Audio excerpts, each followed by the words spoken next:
বাংলাদেশের একমাত্র আন্তর্জাতিক খেলোয়াড় ডক্টর ইউনূসকে এবং স্বরাষ্ট্র উপদেষ্টা ক্লাউন জাহাঙ্গীর আলমকে অসংখ্য ধন্যবাদ।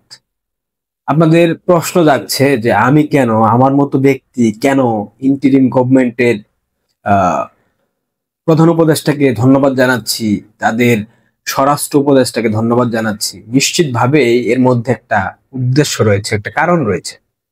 কারণটা হলো Bangladesh university of engineering and technology, বুয়েটের কথা আপনারা সবাই জানেন। এই বুয়েট হচ্ছে বাংলাদেশে জঙ্গিবাদের একটা নির্ভয় আশ্রয়স্থল। এই বুয়েট থেকেই বাংলাদেশের বৃহৎ বৃহৎ জঙ্গিরা জন্ম নেয়। এই বুয়েট এমন একটা জায়গা যেখানে জামাত, শিবির, হেফাজত, হিজবুতি, আইসিস, আনসারুল্লাহ বাংলাদেশের প্রত্যেকটা জঙ্গি সংগঠনের নেতাকর্মীরা বুয়েটে লুকায়িত থাকে। আপনারা নিশ্চয়ই জানেন সেই বুয়েটের জঙ্গি আবরার ফাহাদ হত্যাকাণ্ড, যেটা শিবির করে ছাত্রলীগের উপর দায় চাপিয়ে দিয়েছিল। এরপর ছাত্রলীগ বুয়েট ক্যাম্পাসে তাদের রাজনীতি নিষিদ্ধ করে দেয়া হয়। এরপর থেকে অবাধে, নির্বিঘ্নে, নীরবে, নিশ্চিন্তে বুয়েটে জঙ্গিবাদের চাষাবাদ করা হয়েছে। আপনাদের মনে আছে যে ভারতবর্ষের পতাকা বুয়েট ক্যাম্পাসের গেটে পায়ের নিচে ফেলে সেটার উপর দিয়ে হেঁটে হেঁটে বুয়েটের শিক্ষার্থীরা যাচ্ছিল। শেখ হাসিনা সরকারকে বিতর্কিত করার জন্য বুয়েটের একাধিক শিক্ষার্থী বিভিন্ন ধরনের প্রপাগান্ডা ছড়িয়েছে। আইটি স্পেশালিস্ট যারা ছিল তারা এই সোশ্যাল মিডিয়া প্ল্যাটফর্মে বিভিন্ন ধরনের গুজব, প্রপাগান্ডা, বিভিন্ন মিমস বানিয়ে সরকার পতনের সময় ভূমিকা রেখেছে। আজকে যাদের জন্য এই বুয়েটের শিক্ষার্থীরা রাস্তায় নেমে এসেছিল, যাদের জন্য বুয়েটের শিক্ষার্থীরা তাদের রক্ত ঝরিয়েছে, তাদেরকেই বেধড়ক পিটিয়েছে ডক্টর ইউনূসের অন্তর্বর্তীকালীন সরকারের পুলিশ প্রশাসন। এই জন্যই আমি মূলত ইউনূস এবং তার স্বরাষ্ট্র উপদেষ্টা জাহাঙ্গীরকে ধন্যবাদ দিলাম।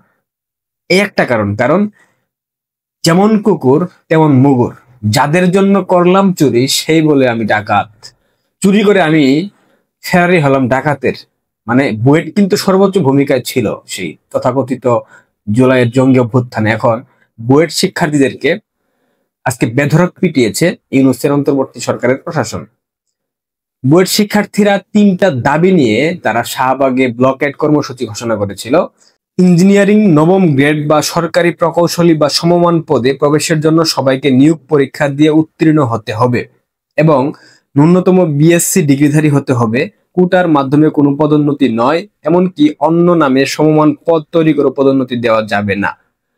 তাদের দাবি কিন্তু শতভাগ যৌক্তিক, শতভাগ বললে ভুল হবে, 1000 ভাগ যৌক্তিক দাবি। অর্থাৎ কোনো কোটা চলবে না। যে কোটার জন্য আন্দোলন হলো, লড়াই হলো, অভ্যুত্থান হলো, সেই কোটা পুনরায় বহাল করা কতটুকু যুক্তিযুক্ত আমার মাথায় আসছে না।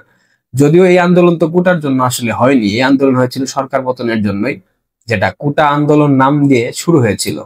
বুয়েটের শিক্ষার্থীদের এই সিম্পল দাবি যে তারা নিয়োগ হলে পরে পরীক্ষার মাধ্যমে যেন নিয়োগ হয়, এই দাবিকে অমান্য করে ইউনূস সরকার কোটাকে বহাল করার যে অপচেষ্টা চালিয়ে যাচ্ছে, এই জন্য বুয়েট শিক্ষার্থীরা রাস্তায় নেমে তারা এটার জন্য বিরোধিতা করলে তাদেরকে বেধড়ক পিটানো হয়েছে।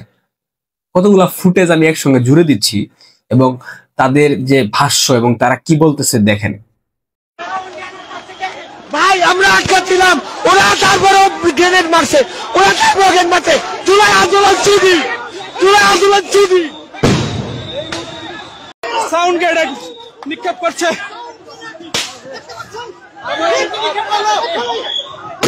দেখছেন সাউন্ড গ্রেনেড এই মুহূর্তে শিক্ষার্থীদের, একজন শিক্ষার্থী আহত হয়েছেন। সাউন্ড গ্রেনেড আপনাদের দেখানোর চেষ্টা করছি। এই মুহূর্তে প্রকৌশলী শিক্ষার্থীরা তারা ঢাকা টু, এই মুহূর্তে যদি আমরা আপনাদের জানাতে চাই, পুলিশ শিক্ষার্থী মুখোমুখি।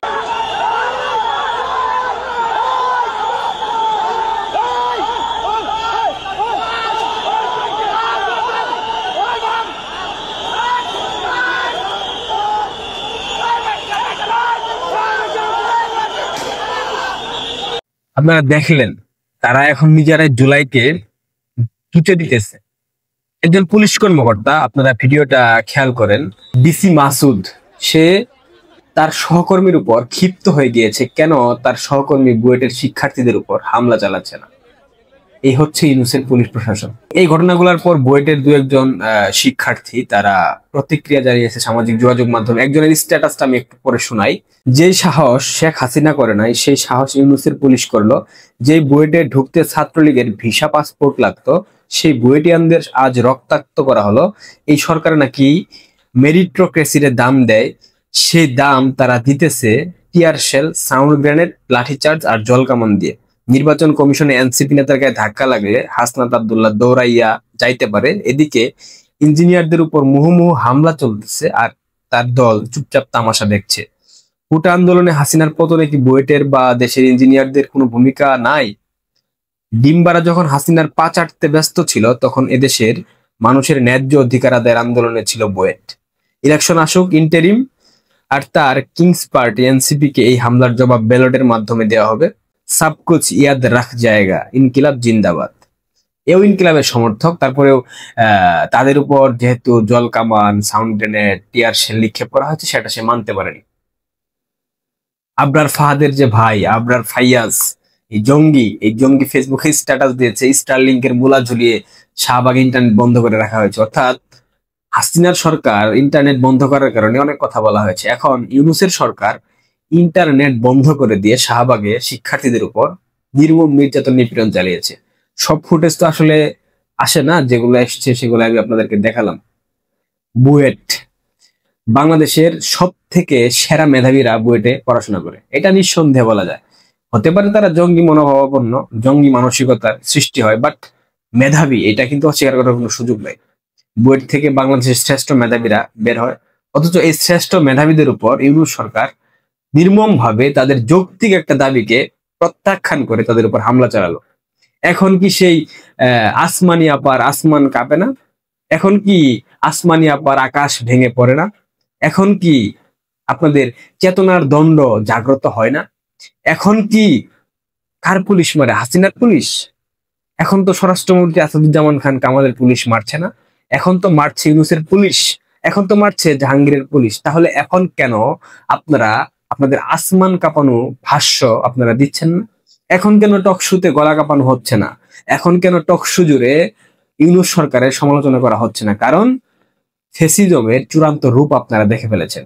আপনারা টকশুতে কথা বললে আপনাদের গলা কেটে ফেলা হবে, আপনারা টকশুতে কথা বললে আপনাদের পরিবারের উপর হামলা হবে, আপনারা টকশুতে কথা বললে আপনারা মবের আক্রমণের শিকার হবেন, আপনারা টকশুতে কথা বললে, সত্যের পক্ষে কথা বললে, যৌক্তিক কথা বললে আপনারা বাংলাদেশে থাকতে পারবেন না।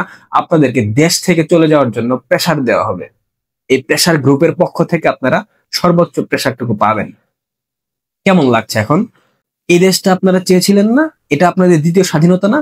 বুয়েটের শিক্ষার্থীদের ছাপা লাল করার জন্য আমি আবারও ইন্টারিম গভর্নমেন্ট এবং ডক্টর ইউনূস এবং বিশেষভাবে ধন্যবাদ জানাই জাহাঙ্গীর আলমকে, যিনি স্বরাষ্ট্র উপদেষ্টা। ধন্যবাদ ইন্টারিম। এভাবেই এই জুলাই জঙ্গিদেরকে শিক্ষা দিতে হবে। জুলাই জঙ্গিদেরকে ব্যবহার করে ক্ষমতার মসনদে বসেছেন, বাট এই জঙ্গিরা যে অর্থের বিনিময়ে যে কোনো কিছু করতে পারে, এটা তাদেরকে বুঝায় দেন। তাদের উচিত যে প্রাপ্য শিক্ষাটুকু সেটা তাদেরকে দিয়ে দেন। ভালো থাকবেন, ধন্যবাদ।